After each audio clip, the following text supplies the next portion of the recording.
Bonjour, Altis FM et 45 minutes pour s'infiltrer sont aujourd'hui accueillis Château Saint-Pierre.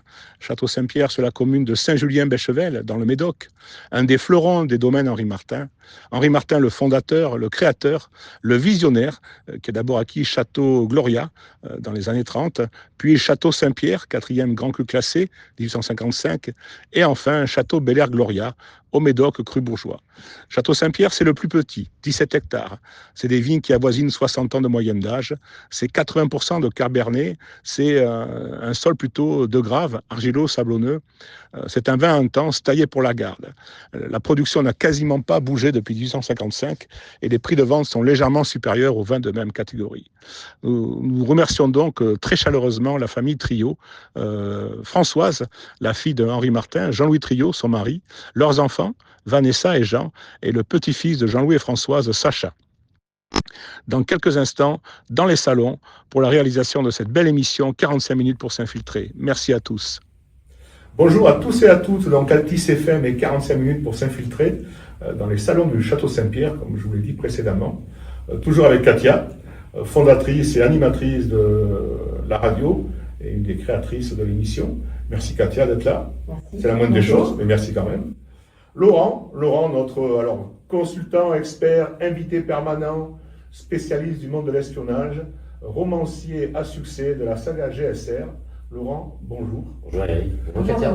Alors Laurent, est-ce que ma présentation a été, ou est-ce que tu rajouterais quelque chose? Non, très parfaite, effectivement. On est accueillis de manière très sympathique au Château Saint-Pierre, des domaines Henri Martin à Saint-Julien. Et évidemment, par affection pour la famille, pour beaucoup de raisons, sachez que Gabriel Saint-Régent, en mission, quand il peut, boit du Saint-Pierre ou du Gloria. Il se fait plaisir. Gabriel Saint-Régent se fait plaisir. Et il faut, ça fait partie de l'art de vivre, et parfois dans certains univers, il faut aussi savoir être se relâcher en adéquation avec les personnes que l'on a en face et qui sont peut-être amateurs de grands vins. Et surtout que là, nous allons aborder un monde particulier qui ne manque pas de moyens, si l'on peut dire. Donc le sujet de l'émission, virus, vaccins et complots, l'espionnage dans le monde de la santé mondiale. Alors Laurent, tu as écrit un livre sur ce sujet. Je tiens à préciser que le livre a été écrit avant la crise du Covid. Oui, un mois avant. Il s'est terminé un mois avant que le premier confinement soit annoncé et qu'il y ait cette vague d'informations qui venait de Chine. Donc voilà, le livre est quelque peu, on ne dira pas prémonitoire, mais anticiper une crise qui a effectivement bouleversé le monde occidental et le reste du monde. Oui.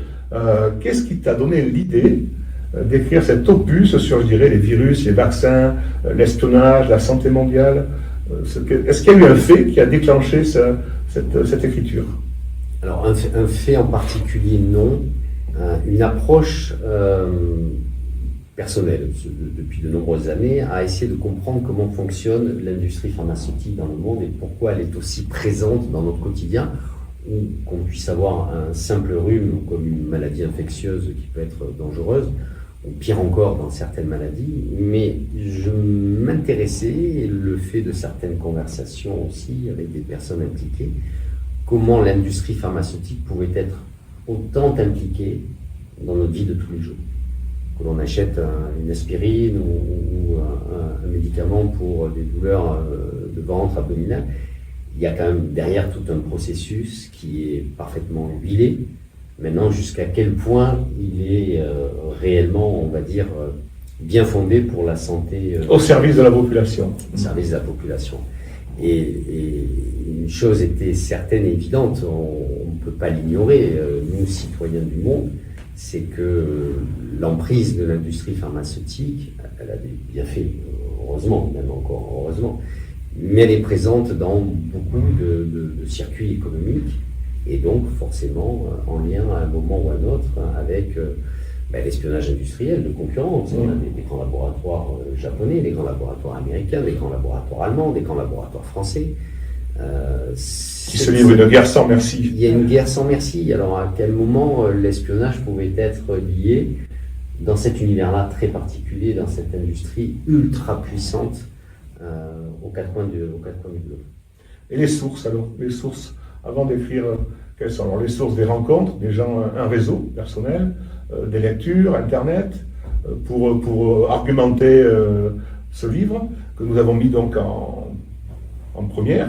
23e parallèle nord. 23e parallèle nord, voilà, donc dont le sujet est vraiment concentré sur l'industrie pharmaceutique, les sources qui ont été les tiennes, de manière générale, mais en particulier pour ce roman, c'est quoi? C'est des rencontres, des gens que tu connais qui travaillent dans le renseignement, c'est des lectures, c'est Internet.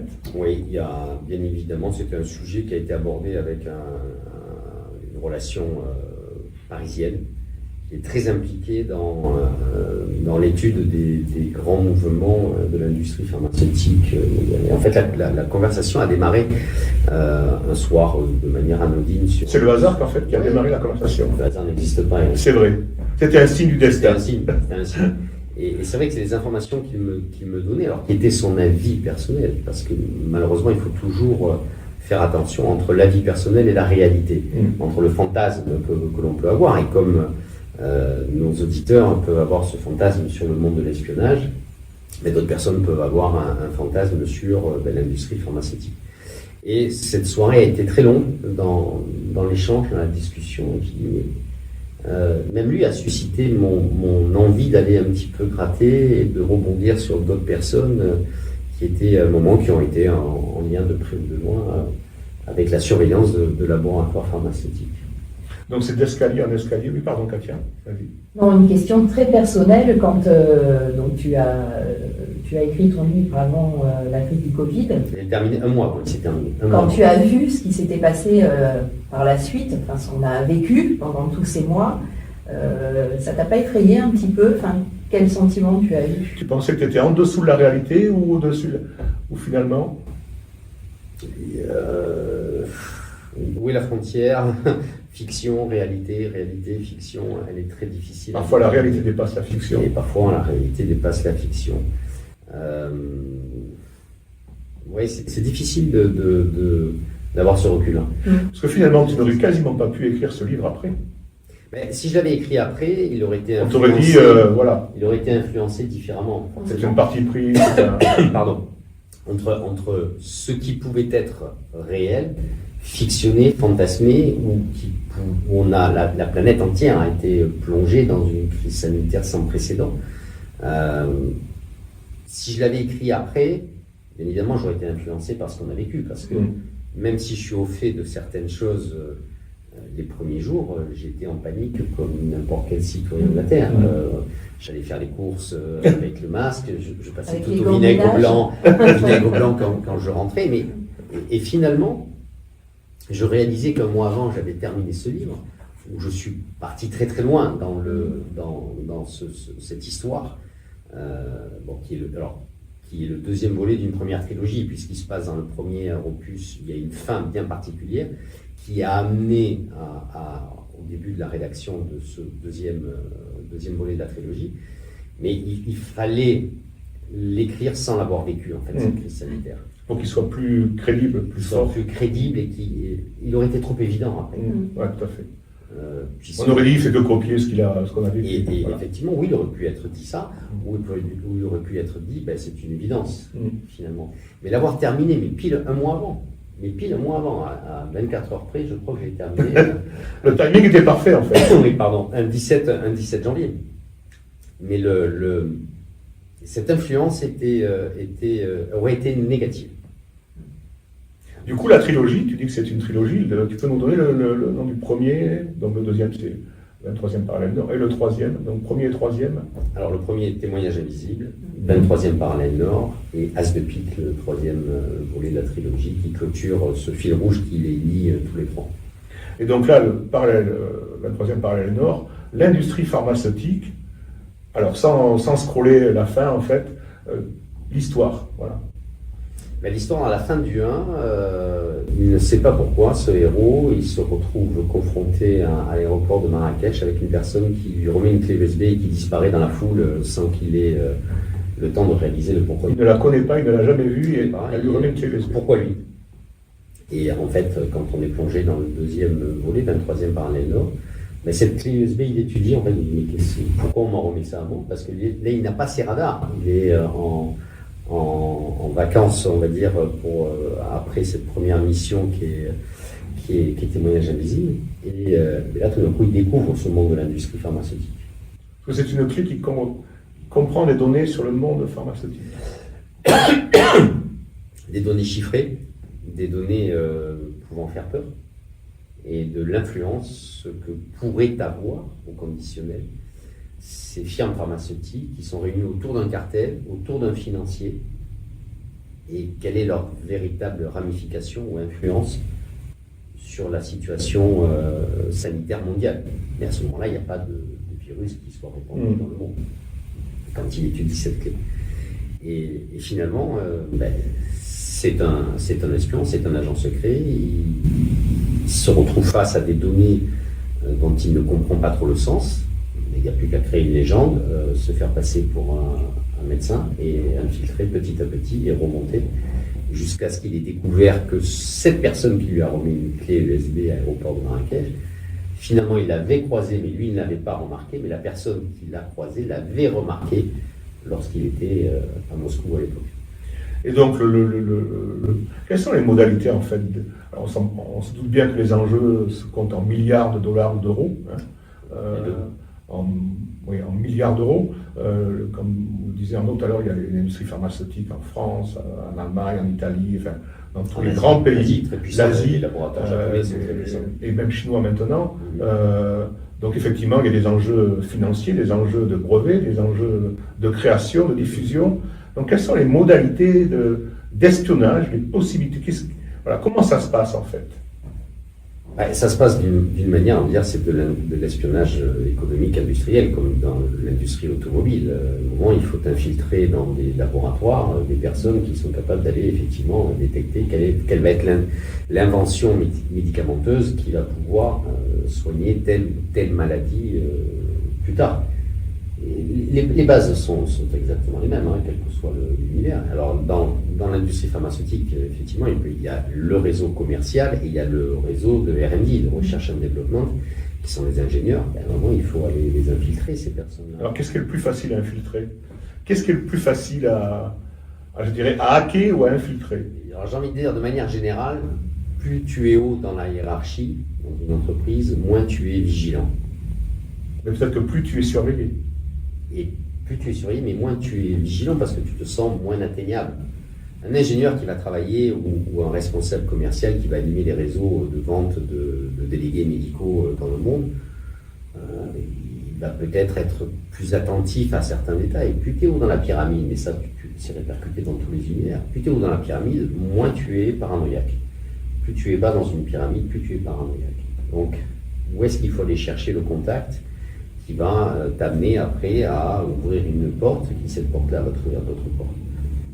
Moi je dirais, si demain je devais être infiltré sur le terrain, j'irais étaper le plus bas possible et taper le plus haut possible. Les deux entrées. Les deux entrées. Les deux entrées.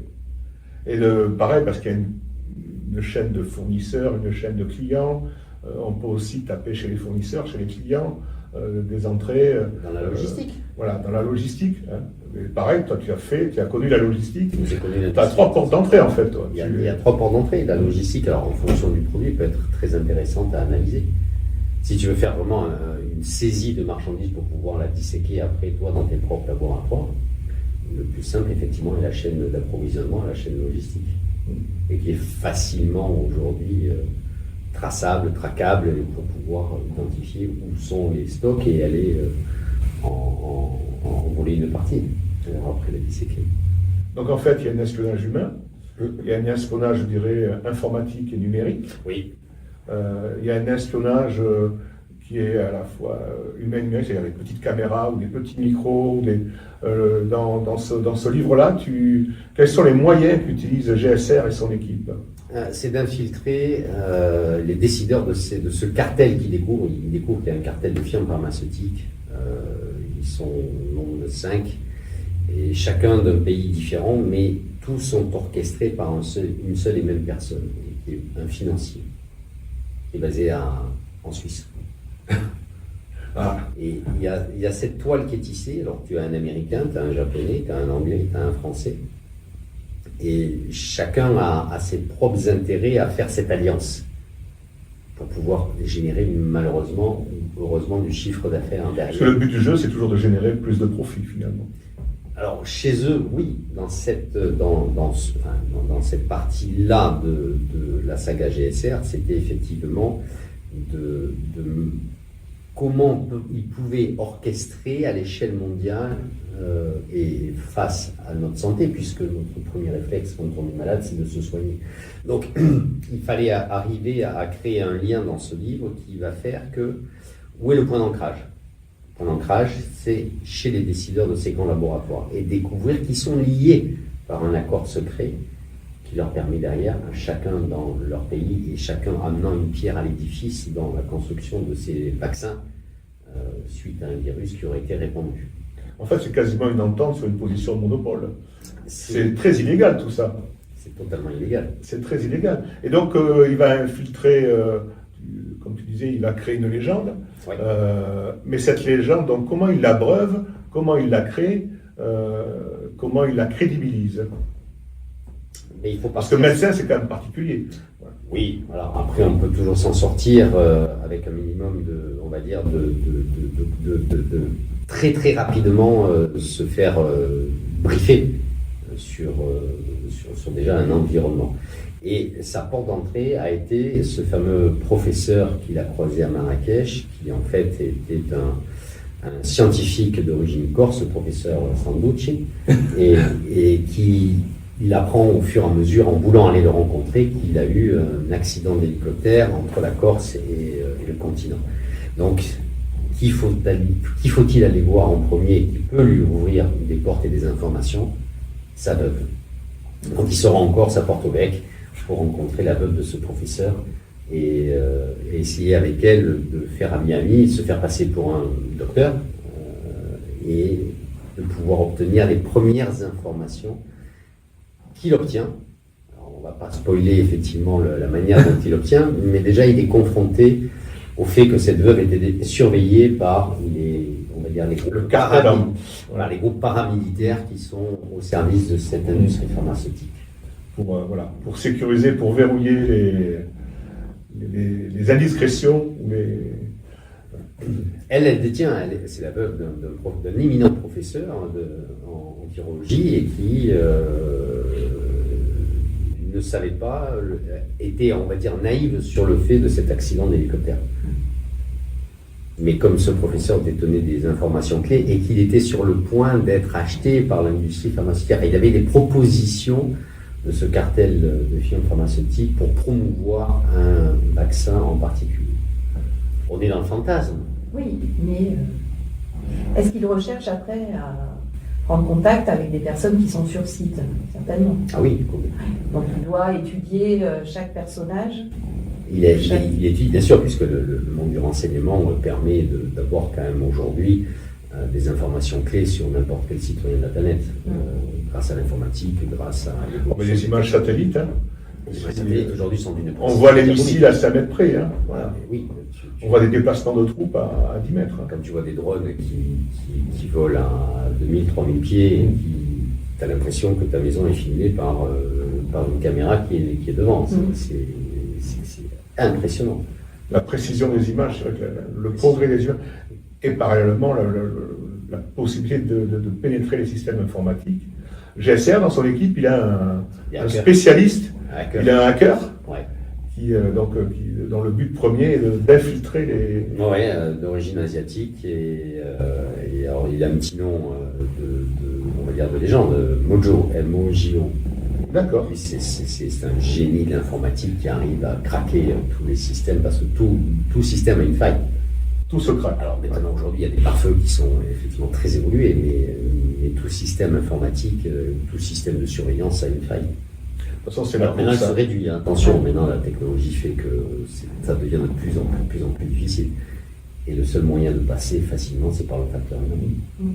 Parce que pareil, on parle de produits pharmaceutiques, d'industrie pharmaceutique dans le légal, mais tout ce qui est dopage, et aussi création de molécules, création de produits qui permettent d'améliorer telle capacité musculaire ou cardiologique.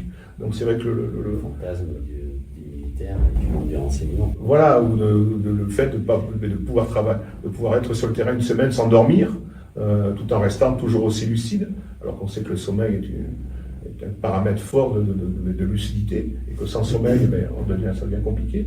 Mais je crois que nos militaires français ont des molécules qui peuvent leur permettre de rester éveillés pendant 3 ou 4 jours. Oui. Il y a une recherche qui est faite de manière intelligente. Et tu as pour preuve cette fameuse franchise Jason Bourne. Ouais, Jason Bourne, exactement. C'est ça, c'est la CIA qui crée un super guerrier. Voilà, super par la chimie d'améliorer les compétences. Ce qui est le fantasme de n'importe quelle armée du monde ou service de renseignement, c'est avoir ces agents ou ces militaires sur le terrain qui soient capables de dépasser l'entendement de la résistance physique, morale, intellectuelle et de devenir quasiment des machines. C'est un fantasme. Mais regarde d'ailleurs la dernière série sur Canal+, Les Sentinelles, tiré de la BD, les Sentinelles, mais c'est l'injection de produits chimiques. C'est entre le robot et le chimique, quoi. Voilà. Entre le robot et le chimique. Et donc GSR, là, son équipe, de qui il a besoin? Des gens pour l'aider à infiltrer physiquement et présentiellement, des gens pour l'aider à hacker, des gens pour l'aider à écouter.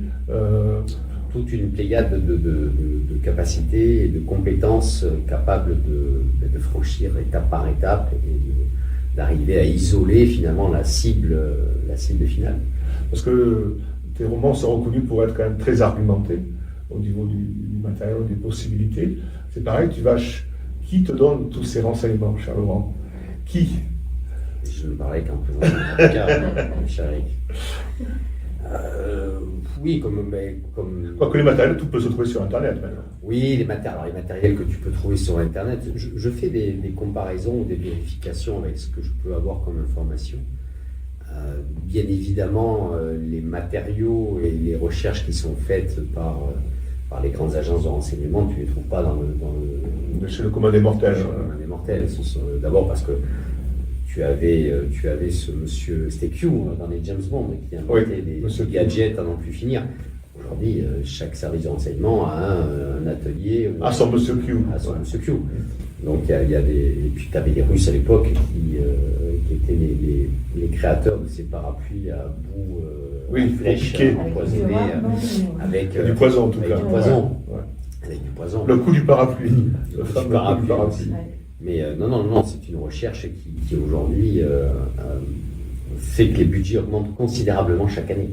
Et chez tout le monde. Je ne veux pas dire de bêtises, peut-être que je dis une bêtise sur le chiffre, mais il me semble que la CIA a un budget de $1,5 milliard sur la recherche de matériel pour leurs agents.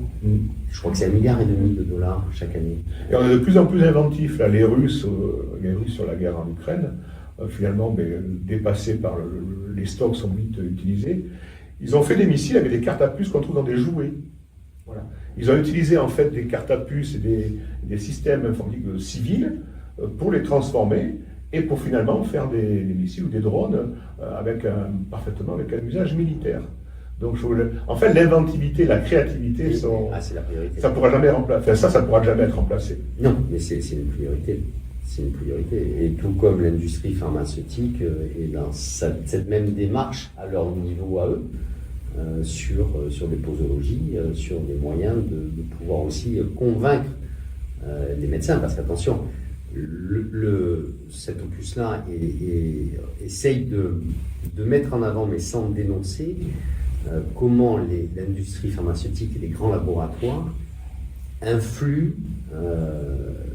la prescription chez des médecins ou des médecins spécialistes dans le monde entier. Attention, là on rentre dans un business, est-ce qu'il est occulte, est-ce qu'il est finalement connu par le commun des mortels? Mais c'est un peu le but des visiteurs médicaux ou des commerciaux en médicaments, de faire en sorte que le médecin utilise plutôt sa molécule que celle du concurrent, quoi. Voilà. Quel va être le degré d'influence? C'est un secteur qui est rude. C'est très rude. D'ailleurs, l'État, je crois, a réglementé. Ouais. Il y a une époque où il y avait des cadeaux assez les cadeaux, et puis les séminaires qui étaient organisés aux quatre coins du monde. Les séminaires dans les lieux paradisiaques. Dans les lieux paradisiaques, ouais. Ça, c'est très réglementé maintenant. Ouais. Pour éviter justement cette influence entre les laboratoires cette connivence, et les médecins prescripteurs. Il fallait le réglementer à un moment, oui. Mais comme dans tout domaine, tu sais, dès qu'on a la liberté, on rentre avec un petit bout de doigt et on finit avec le bras entier. Là, il était évident qu'il fallait aussi réglementer ça. Mais le livre dénonce une autre façon de voir les choses. Voilà. Après, comme tu le sais Katia, je n'influence jamais avec mon propre avis sur chacun des livres. Et après, c'est à chacun de faire sa part des choses, et par son expérience aussi, d'aller voir son médecin ou d'aller voir un spécialiste quand il a un problème de santé. Et donc GSR, parce que dès qu'il y a espionnage, infiltration ou autre, en face, il y a les mesures de contre-espionnage, de contre-infiltration. Et est-ce qu'il fait face à des enchaînements qui peuvent amener des situations compliquées? Il est tout le temps en prise. Forcément, à partir du moment où tu viens un peu bousculer l'ordre des choses qui sont en face de toi, et encore plus dans cet univers-là où il faut paraître le plus normal possible pour éveiller le moindre soupçon, oui, tu actives peut-être des systèmes de protection que peuvent avoir les industriels. C'est pourquoi lui débarque tout d'un coup. Il faut être le plus naturel possible, le plus logique possible, le plus simple possible, et en même temps être le plus précis possible, parce que tu n'as pas un temps indéfini. Le but, c'est aussi de mener une action et d'aller très très vite à son accomplissement. Donc effectivement, oui, tu as des paramètres que tu ne maîtrises pas et qui te sont confrontés chaque jour. Donc il faut arriver à mélanger entre aller au bout de la mission de l'opération qui est prescrite, et puis en même temps il faut contrer tout ce qui peut venir mettre des grains de sable dans ce rouage. C'est toute la finesse et la psychologie qu'ont ces personnes-là dans cet univers-là. Parce que pareil, tu parles de grains de sable, mais il y a aussi des possibilités de désinformer ou de modifier de l'information. Pour faire croire qu'on arrive au but. On peut revenir au premier sujet qu'on avait traité sur la manipulation ou la subversion. C'est Sun Tzu en fait, gagner les batailles avant qu'elles commencent. Voilà, exactement. C'est le but du jeu, c'est de rendre l'autre inopérant, finalement. Parce que tout est brevet, tout est milliard. Donc si tu empêches l'autre de créer, tu l'empêches de breveter et donc de gagner des sous. Et surtout de cacher, de dissimuler aussi ses lieux de production ou de recherche. Parce que va faire si demain, on va dire, un service de renseignement étatique qui est connu, reconnu, qui apprend qu'il y a des malversations dans un pays X par des autorités sanitaires dont les laboratoires sont, on va dire, appartiennent à l'État. On va missionner une unité clandestine française, prenons la France, qui devrait par exemple aller détruire un laboratoire au fin fond d'une province chinoise. Et la première chose à faire, c'est d'identifier où se trouve ce laboratoire.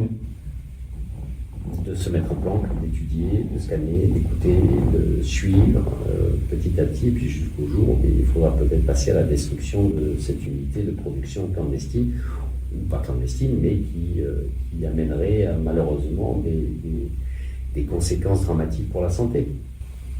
Tiens, ça parle simple. Le laboratoire du Han, le pangolin. C'est vrai qu'en plus, mais la Chine, je crois. Visionnaire. Voilà.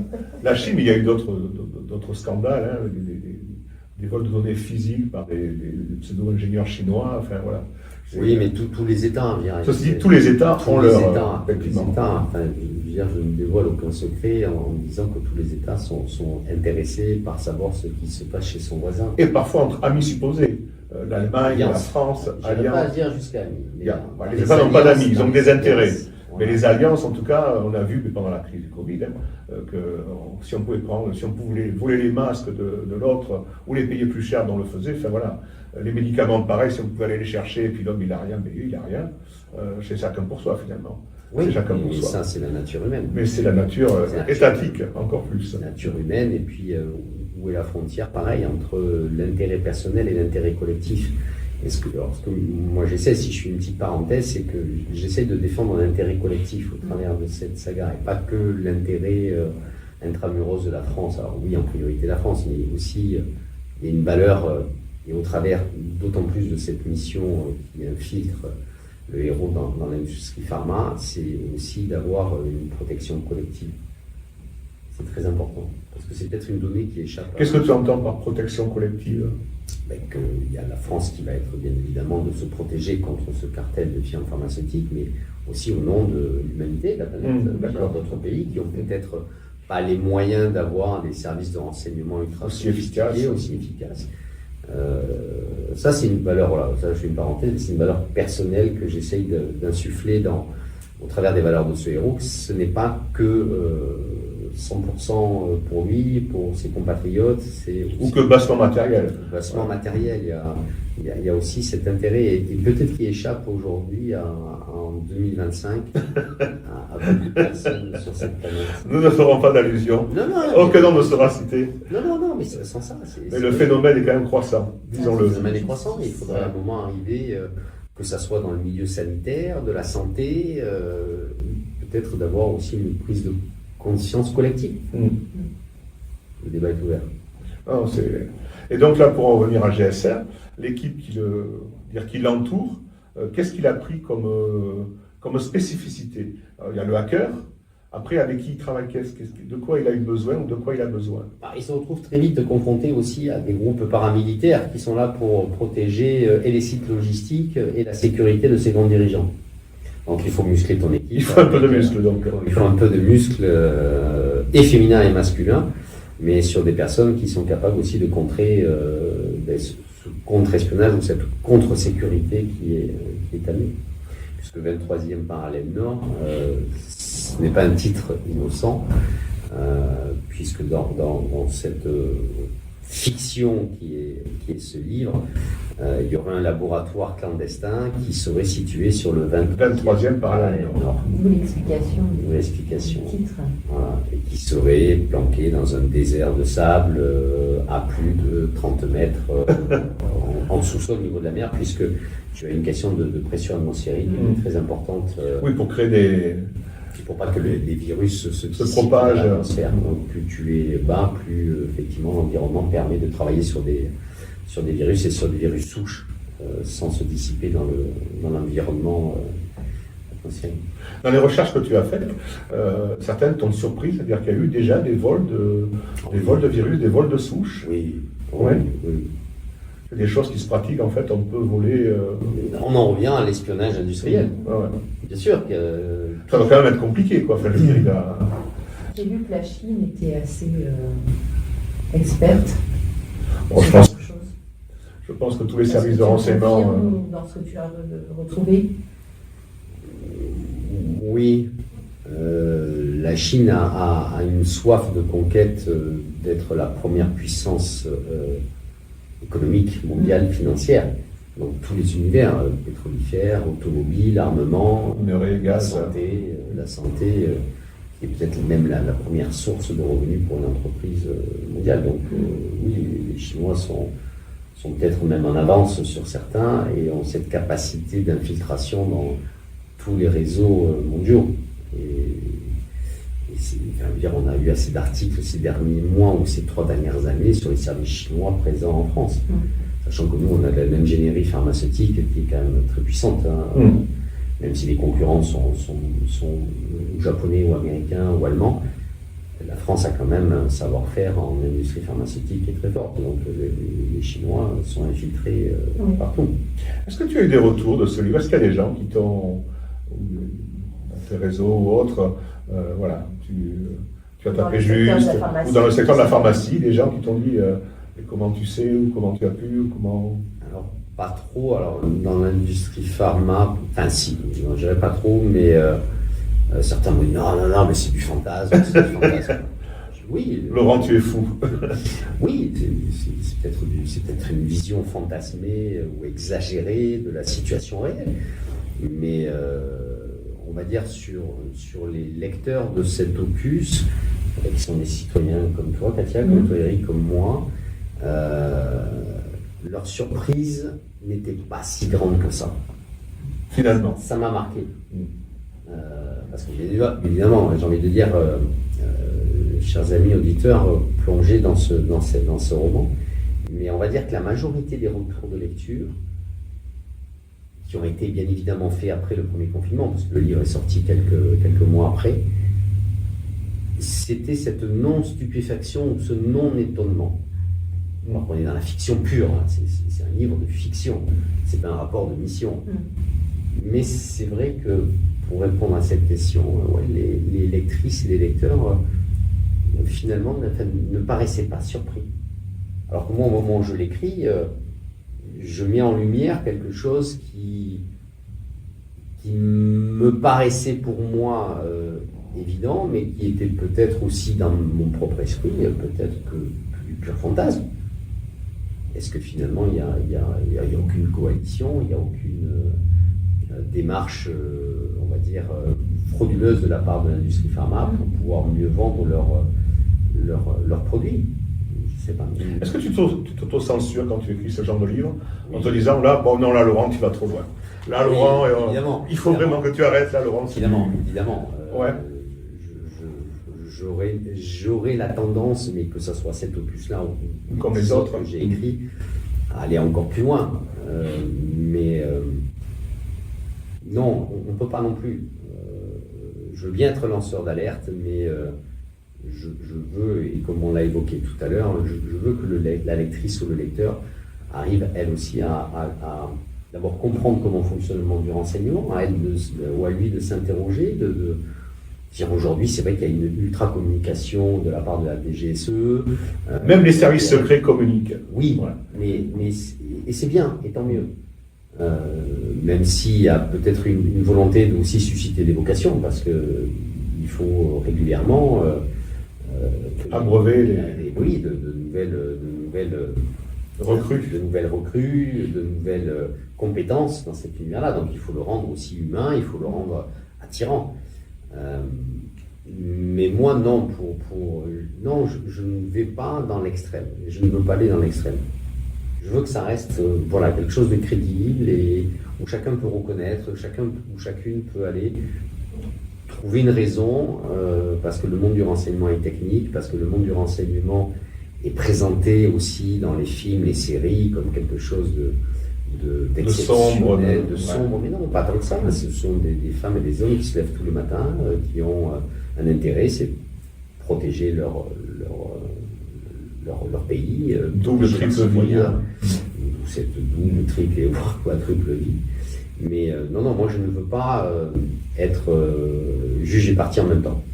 Voilà. Moi, par mes connaissances, par cette maîtrise de l'environnement, je veux aussi montrer que c'est un univers qui a ses faiblesses, qui a ses forces, qui reste humain malgré tout. Et qui a finalement, je dirais que le monde de l'espionnage et le monde, dans ce livre-là, du pharmaceutique, c'est des mondes qui te fascinent. Ah oui.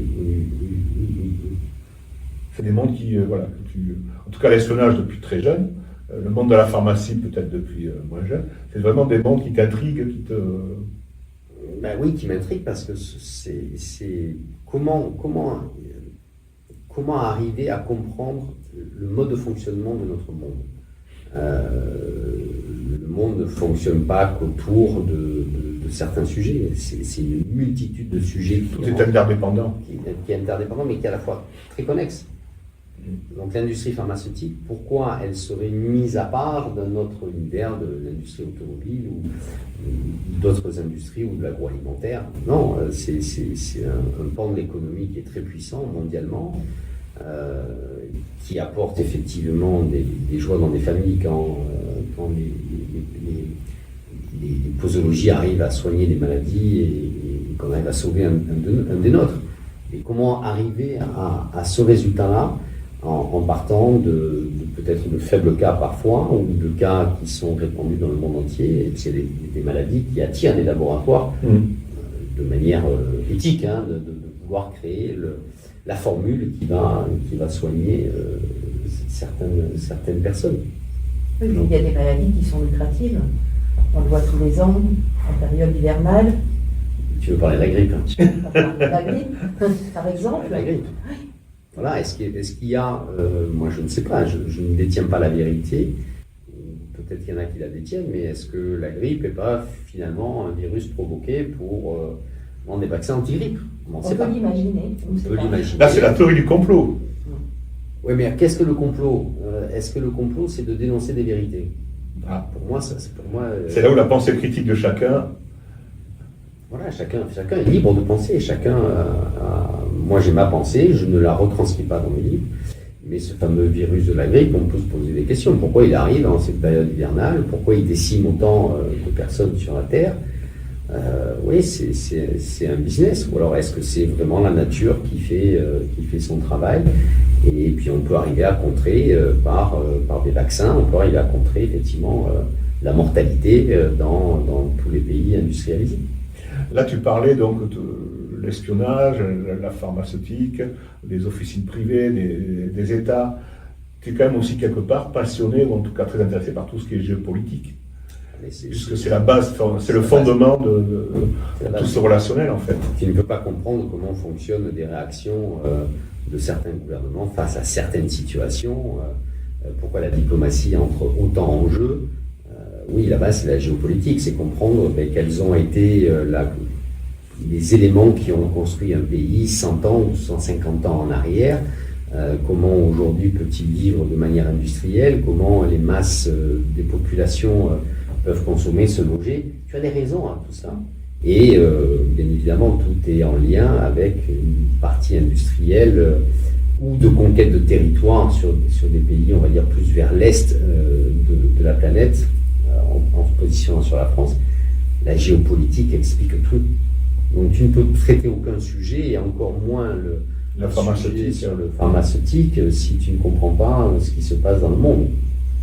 Quels sont les accords en sous-main, quels sont les accords officiels, officieux, pourquoi la diplomatie va entrer en jeu à certains moments, de manière très discrète, bien évidemment. Nous, on le sait, simples citoyens dans la presse, que lorsque les réunions sont passées ou les rencontres secrètes sont passées. Oui, tout se fait dans l'ombre, de toute façon. Tout est préparé et abouti dans l'ombre. Mais la géopolitique est l'élément qui te permet de tout comprendre. Que ce soit au Moyen-Orient, au Proche-Orient, en Asie, en Amérique du Sud, aux États-Unis, en Europe. L'Europe, et on le sait, puisque hier on était le 11 novembre, et que cette grande guerre de 14-18, il y avait des raisons géopolitiques à l'époque. Et très européenne pour le coup. Et très européenne. Et là, tu dirais que dans le monde de l'espionnage, donc il y a toujours des mesures de contre-espionnage. C'est un escalier sans fin, en fait. C'est un escalier sans fin. Tu dirais que qui est-ce qui, pour le moment, domine? Je veux dire, est-ce que les techniques d'espionnage, pour le moment, sont supérieures, ou le contre-espionnage a atteint un tel niveau que... Les deux sont liés. Ouais, qui devient très compliqué d'espionner. Les deux sont liés. Le contre-espionnage est forcément sur notre territoire. L'espionnage est forcément à l'extérieur de notre territoire. Mais les deux sont obligés de travailler main dans la main. Tu ne peux pas avoir une guerre de service, c'est impossible. Normalement. Après, j'avais oublié que nous sommes que de simples humains. Exactement. Et que la guerre des égos peut dominer parfois des décisions. Oui, parce qu'en plus, comme on l'a dit, tu l'as démontré, l'espionnage, c'est du présentiel, c'est du virtuel, c'est de l'informatique, c'est du numérique, c'est de la logistique, c'est de la manipulation. Là, de manière très personnelle, quand tu as écrit ce livre, c'était plutôt quel genre de musique que tu écoutais? Parce que sachez, chers auditeurs, que Laurent écrit en musique. Il n'écrit pas sans musique. Voilà. Je ne peux pas. Voilà. Je ne peux pas. J'ai besoin d'avoir un fond musical et qui peut être adapté en fonction des sujets. Donc là, c'était quoi? 23e parallèle nord, c'était des musiques. Alors, je l'ai en souvenir parce que souvent dans mes playlists, quand je vais courir ou faire du sport, elles reviennent. Et je me souviens, c'était des musiques très orientales, très électro-orientales. D'accord, ok. C'est marrant. Hein. Alors, mais ça change du Rolling Stone. Ça change de Sympathy for the Devil. Mais, et alors, tu vois, c'est amusant que vous me posiez la question tous les deux, parce que une grosse partie de cet opus se passe au Moyen-Orient, à Oman, sur ce fameux 23e parallèle nord. Et pourquoi je suis allé écouter ces musiques? Mais là, je suis en train de réaliser que ce n'était pas un choix voulu par rapport au fait que le héros et ses équipes étaient en infiltration dans cette partie du globe. Hein. Mais c'est vrai que j'ai le souvenir d'avoir écouté beaucoup de musique électro. Tu fais ce que tu peux écouter, les compiles Boudabar, etc. Ouais, tout à fait. Très électro-oriental, très chill. C'était ce style de musique que j'écoutais sur l'écriture de cet opus-là. Et c'était avant d'écrire? Ou c'est le livre qui a déclenché ces écoutes? Non, mais à partir du moment où je me mets devant mon ordinateur et à partir du moment où je relis mes notes, il me faut de la musique. Non, mais cette musique, ce choix de Chili Music de Boudaba, c'était avant que tu écrives le livre, tu étais déjà dans ce cycle, ou c'est l'écriture du livre qui t'a entraîné dans ce cycle? Ouais, je pense que c'est plus l'écriture du livre. Ouais, c'est l'écriture. Ouais. Il y a des moments, j'adore écouter du Miles Davis le matin quand je relis. L'après-midi, je peux passer sur du Jamiroquai, c'est l'énergie qui va dicter ce que j'ai envie d'écouter. Il donne le rythme. Ouais. Mais rien ne se fait sans musique. Ah, rien. Pas d'écriture, si pas de musique. Je ne sais pas, alors, ce qui serait amusant, c'est parmi les auditeurs et les auditrices, il y en a qui écrivent de commenter ça. Est-ce que je suis le seul? Alors, écoutez, sur la page Facebook, sur les pages Instagram, sur les pages LinkedIn, où le compte rendu de l'émission sera fait, allez-y. Pour ceux qui ont envie de dire, pour ceux qui ont envie d'en parler, pour ceux qui écrivent, comment vous écrivez? Voilà. Est-ce que vous êtes comme Laurent? Pas de musique, pas d'écriture? Non. Laurent, sans musique, pas d'écriture? Non. Non, l'accompagnement musical, alors je ne sais pas, est-ce que ça fluidifie la pensée qui est retranscrite sur l'écriture Alors, d'un point de vue neuroscientifique, il a été démontré que la musique, effectivement, fluidifie la pensée et facilite les mises en relation neuronales. Voilà, on a la réponse nous concernant. Tu as ta réponse. J'ai ma réponse. Ceci dit, on a des écrivains qui ont besoin écoutent d'être sans dans le musique. silence Ouais, tout à fait. absolu. On a Dominique Fagé récemment qui nous disait ne pas pouvoir écrire avec de la musique. Après, chacun, voilà, son caractère, sa personnalité. C'est D'ailleurs, GSR, quelle musique il écoute? Et merci d'avoir rendu hommage lors de la première émission, 45 minutes pour s'infiltrer, à ce morceau emblématique très apprécié par Gabriel Saint-Jean, Sympathie for the Devil des Rolling Stones. Mais à la fin, je vais vous mettre le nouveau jingle que Laurent a choisi, Aaron Baron. J'ai proposé. Voilà, il a proposé, mais effectivement, il est très très très très bien. Donc je vous le mettrai à la fin. Vous écouterez ces 11 secondes. C'est des musiques énigmatiques. Et très rythmiques. Oui. Et qui effectivement correspondent parfaitement au sujet de notre émission. Ouais. Mais écoutez, je crois qu'on a fini. Ça fait 45 minutes, on ne doit pas être loin. Déjà. Merci Laurent. Mais merci à Katia, merci à toi Eric. Merci Katia. Merci chers auditeurs. Je vous dis rendez-vous dans 15 jours pour une nouvelle émission qui aura, cette fois-ci, ce sera le contre-espionnage dans le monde industriel. Donc voilà. Il y a de quoi dire. Il y a beaucoup de... l'émission pourrait durer 3 heures ou 4 heures. Donc effectivement, elle pourrait durer 3 heures ou 4 heures, mais elle ne va pas durer 3 heures ou 4 heures. Donc merci à tous et à toutes. Bonne fin de journée. Et puis à très bientôt, donc dans 15 jours pour une nouvelle émission. Merci à tous. Merci.